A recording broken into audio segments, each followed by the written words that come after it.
मार्केटपेक्षाही स्वादिष्ट व दाटसर असा टोमॅटो सॉस कमीत कमी खर्चामध्ये घरच्या घरी कसा तयार करायचा आहे तो आज आपण पाहणार आहोत। चला तर मग सुरुवात करूया। यासाठी आपल्याला एक कांदा, अर्धा चिरलेला बीट घ्यायचा आहे, यामुळे रंग छान येतो सॉसला। 8 ते 10 लसणाच्या पाकळ्या, 1 इंच आलं, दालचिनीचा तुकडा, 3 ते 4 लवंग आणि काळी मिरी घ्यायची आहे। या ठिकाणी आपण 1.5 किलो टोमॅटो घेतलेले, एकदम पिकलेले लाल असे टोमॅटो पाहून घ्यायचे आहेत आपल्याला। आता आपण हे सगळे टोमॅटो स्वच्छ धुवून घेतलेले आहेत। लगेचच याला रफली कट करून घ्यायचे आहे। तुम्ही पाहू शकता अशा पद्धतीने आपण सगळे उरलेले टोमॅटो कट करून घेऊया। लगेचच आपण पुढच्या कृतीकडे वळूया। खलबत्त्यामध्ये आपण दालचिनीचा तुकडा, लवंग आणि काळी मिरी घ्यायची आहे आणि याला दरदरीत असं कुटून घ्यायचं आहे। लगेचच कुटून घेतलेल्या मसाल्याची आपण एक छोटीशी पोटली बांधून घ्यायची आहे। एकीकडे गॅसवरती कढई तापत ठेवलेली आहे, त्यामध्ये 2 ते 3 चमचे पाणी घालून घेऊया। लगेचच यामध्ये टोमॅटो ॲड करायचा आहे।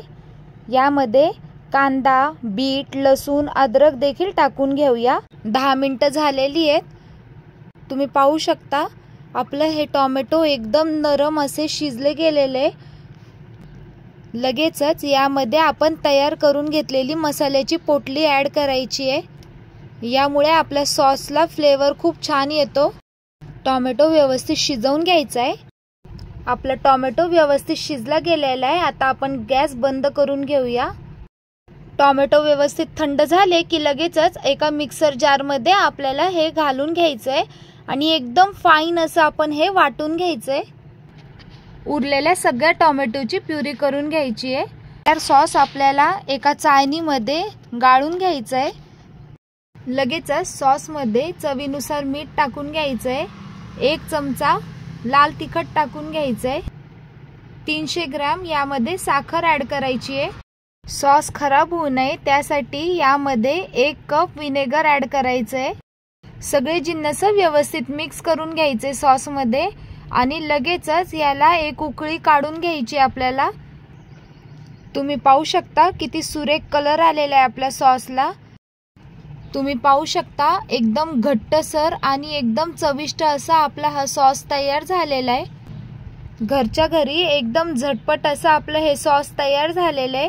तुम्ही एकदा नक्की ट्राय करून पहा। सॉस तयार झालेला आहे। आता हे पूर्णपणे थंड करून घ्यायचं आहे आणि नंतर काचेच्या बॉटलमध्ये हे भरून ठेवायचं आहे। कशी वाटली तुम्हाला रेसिपी कमेंट करून नक्की कळवा। आवडल्यास लाईक, शेअर, सबस्क्राईब करायला विसरू नका। भेटूया पुन्हा अशाच नवीन रेसिपी सोबत। Bye bye.